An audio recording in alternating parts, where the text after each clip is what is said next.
হুগলি জেলার অন্যতম ঐতিহ্যবাহী ও প্রাচীন কৃষ্ণ মঠ হল খানাকুলের শ্রী শ্রী শ্যাম সুন্দর জিউ মঠ। এটি আরামবাগ মহকুমার খানাকুলের পোল 1 নম্বর অঞ্চলে অবস্থিত।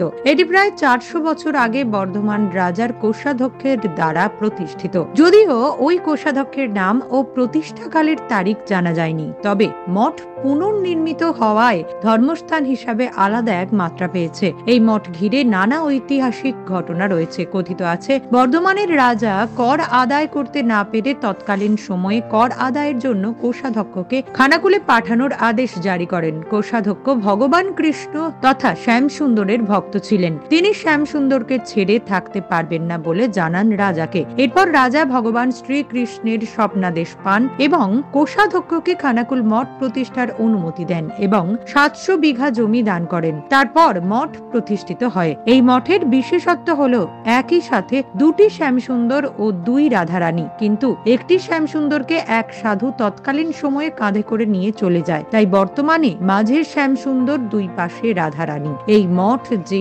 সুপ্রাচীন তার প্রমাণ পাওয়া যায় মঠের প্রাচীন ইটের জিওগ্রাফিক্যাল সার্ভে থেকে। মঠটা মঠ তো অতি প্রাচীন, প্রায় কয়েকশো বছর পুরনো মঠ, শ্যামসুন্দর মঠ। বর্ধমান রাজা এই বিগ্রহ করেছিলেন। ওনার যিনি কোষাধ্যক্ষ ছিলেন, তিনি এসে এখানে থাকতেন।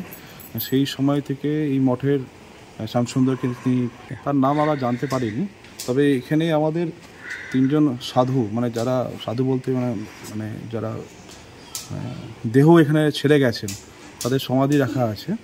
তো তাদের জন্য একটা সমাধি করা হচ্ছে। তারা এই মঠের করেছিলেন প্রাচীন। কেন প্রাচীন আমরা বুঝতে পারছি, যখন মঠটা পুনর্খনন হয় সেই সময় যে যে ইটটা পেয়েছি আমরা, সেই ইটটা জিওলজিক্যাল সার্ভে আমরা যে আছে আমাদের এক বন্ধু দেখেছিলাম, ইটটা বেসিক্যালি 500-700 বছর, 1000 বছর পুরনো হতে পারে, কারণ ওই ইট এখনকার নয়। তো সেই থেকে আমরা অনুমান করছি মঠের বয়স একটা আনুমানিক অনেক পুরনো শ্যামসুন্দরে। তো আমাদের গ্রামের লোক সেই মতো গ্রামের তো গ্রামে গ্রামে সেই কেউ এইটা নিয়ে কালচার করেনি, যার ফলে মঠের বয়সটা আনুমানিক বোঝা যায়, তবে 400-500 বছর ধরা যেতে পারে। তো মঠ চলছিল এতদিন ধরে। মঠের প্রচুর সম্পত্তি, 700 বিঘা সম্পত্তি। মঠের সেবাই প্রেমচাঁদ মাইতি জানান, আনুমানিক 400 বছর আগে বর্ধমানের রাজার কোষাধ্যক্ষ খানাকুল আসেন এবং এই মঠ প্রতিষ্ঠা করেন। তারপর থেকে কৃষ্ণ ভক্তের সমাগম হয় খানাকুলে। শ্যামসুন্দর মঠের যে পরিচয়, এটা হয়তো 300 থেকে 400 বছর আগেও হতে পারে, কারণ তার ইতিহাস আমাদের কাছে এখন ততটা জানা নেই। যে বিগ্রহ প্রতিষ্ঠা হয়েছিল সেটা ছিল বর্ধমানের রাজা প্রতিষ্ঠা করেছিল।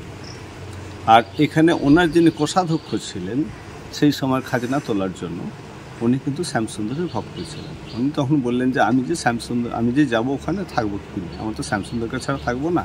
তখন শ্যামসুন্দরকে এখানে প্রতিষ্ঠা করেছিলেন।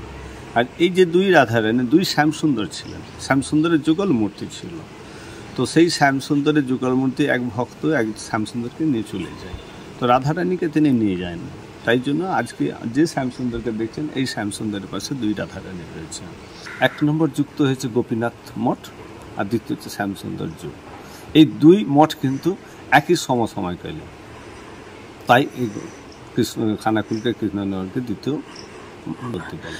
আর কারণ গোপীনাথ এবং শ্যামসুন্দর 2 মন্দির, 2 যে মঠ বা মন্দির, এই দুটো সমসাময়িকালীন, এটাও জানা যায়। সব মিলিয়ে ভগবান শ্রী চৈতন্য দেবের পদধূলি ধন্য খানাকুলে প্রতিষ্ঠিত এই কৃষ্ণ মঠের মাহাত্ম্য ভক্তদের কাছে বিশেষ ভাব সমাদিত। নিউজ আজ বাংলা, খানাকুল। তোর ছোঁয়ায় বদলে যায় মন, যতন করে সাজাবো আজ সুখী গৃহকোণ। মন পছন্দের শেষ কথা মানি লোকপ্রিয় মার্বেল অ্যান্ড হার্ডওয়্যার, সততাই আমাদের মূলধন। Marble, tiles, bath fitting, submersible, নল ফিটিংস, এখানে পাবেন সমস্ত পরিষেবা। আমাদের ঠিকানা ঘোষপুর, রামপ্রসাদ, হুগলি। যোগাযোগ 8170926495 অথবা 7363023971। তাহলে আর দেরি কেন, আজই আসুন লোকপ্রিয় মার্বেল অ্যান্ড হার্ডওয়্যারে।